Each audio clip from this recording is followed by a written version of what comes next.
भगवते वासुदेवाय नमः। आज हम श्रीमद् भगवत गीता का 13वां अध्याय पढ़ेंगे। वर देख ललचे नहीं, माटी से नहीं बैर, उसर धरती जाहि को सम उपवन की शेर। सुंदर नारी रत नहीं, नहीं मोह और काम, शीत उष्ण सम है जिसे नहीं क्रोध का नाम। जैसे सोबे पलंग पर तीमी धरती पर सोए, रोह राग द्वेष से रहित जो भक्ति में दृढ़ होए। हे अर्जुन, उस जीव को जानो ब्रह्मा का ज्ञान, अति प्यारा बेजर मुझे अर्जुन निश्चय जान। 13वां अध्याय। श्री कृष्ण बोले, हे कैंतेय, ये शरीर क्षेत्र कहलाता है, इसके जानने वाले को क्षेत्रज्ञ कहते हैं। इस संपूर्ण क्षेत्र में क्षेत्रज्ञ मुझे ही जान। क्षेत्र और क्षेत्रज्ञ का जो ज्ञान है, मेरे मत से वही ज्ञान है।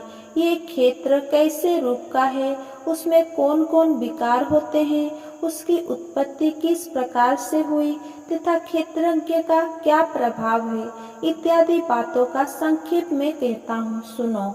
अनेक ऋषियों ने अनेक प्रकार के छंदों में इसको बताया है।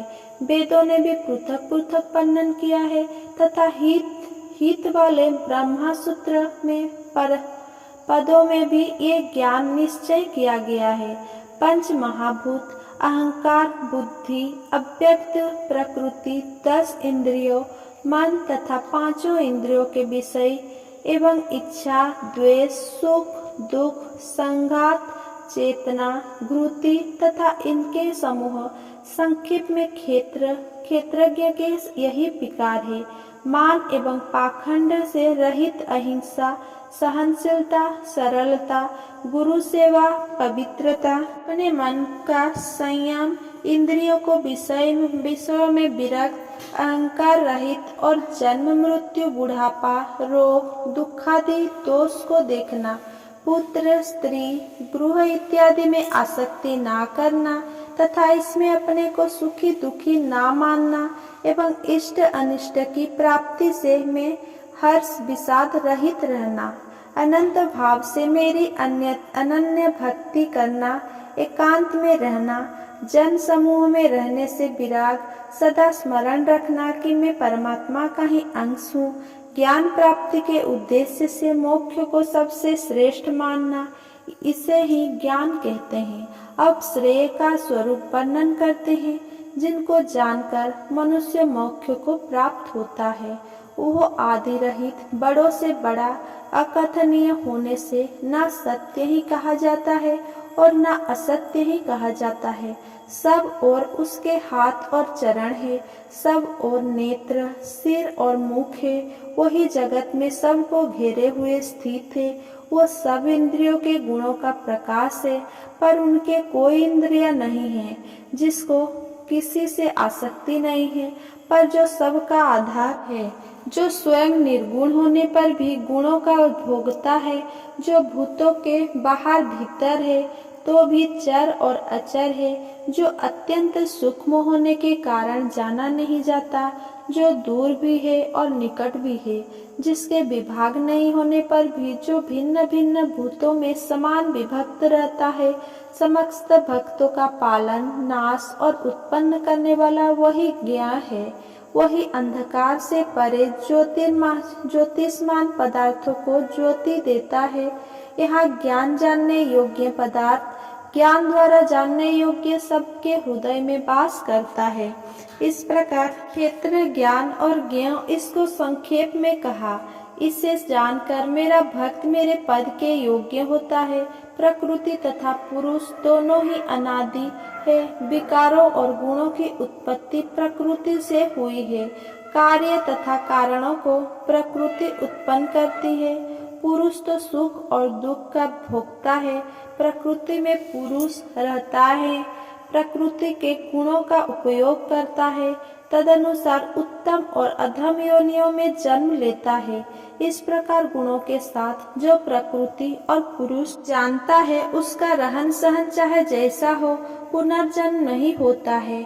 कोई ध्यान से, कोई सांख्य योग से तथा कोई कर्म योग द्वारा अपने को आत्मा में देखते हैं, परंतु कोई तो इस प्रकार ना जानते हुए भी दूसरों से सुनकर ध्यान करते हैं तथा श्रद्धा से सुनकर वो भी मृत्यु के पार चले जाते हैं। हे अर्जुन, स्थावर या जंगम सब उत्पन्न प्राणी क्षेत्र तथा क्षेत्रज्ञ के संयोग से ही होते हैं। परमेश्वर सब भूतों में समान रूप से ही है। भूतों के नष्ट होने पर भी उसका नाश नहीं होता। सब में समान रूप में स्थिर परमेश्वर को देखता हुआ जो आप ही आत्मा का नाश नहीं करता, वो उत्तम गति प्राप्त करता है। जो ये देखता है कि वो भिन्न भिन्न भूतों को परमेश्वर के बीच एक रूप देखता है और उसी से उनका विस्तार है, तब वो ब्रह्म का प्राप्त होता है।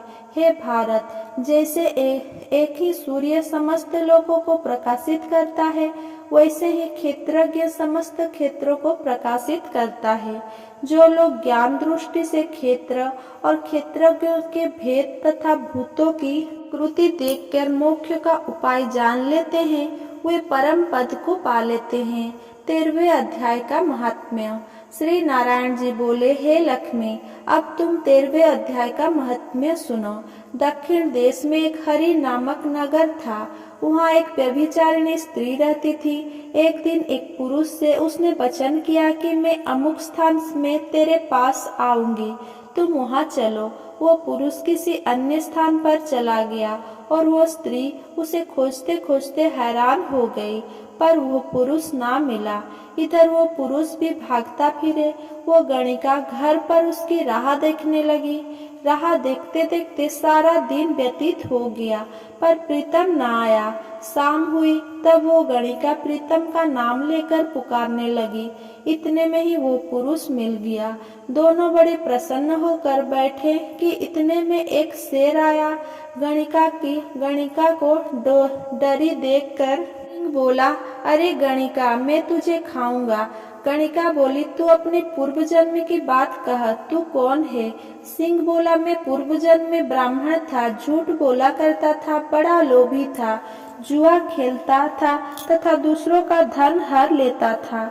एक दिन प्रातःकाल घर से निकलकर चला तो मार्ग में गिरते ही देह छूट गई। यमदूत पकड़कर धर्मराज के पास ले गए। देखते ही धर्मराज ने हुक्म दिया कि इस घड़ी इस विप्र को सिंह का जन्म दे दो। ये देह मुझे मिली और हुक्म दिया, जो प्राणी पापी दुराचारी करने वाले हो उनको तू खाया करे और जो साधु वैष्णव हरिभक्त हो उनके पास तू कभी ना जाना। हे गणिका, मुझे धर्मराज की यही आज्ञा है।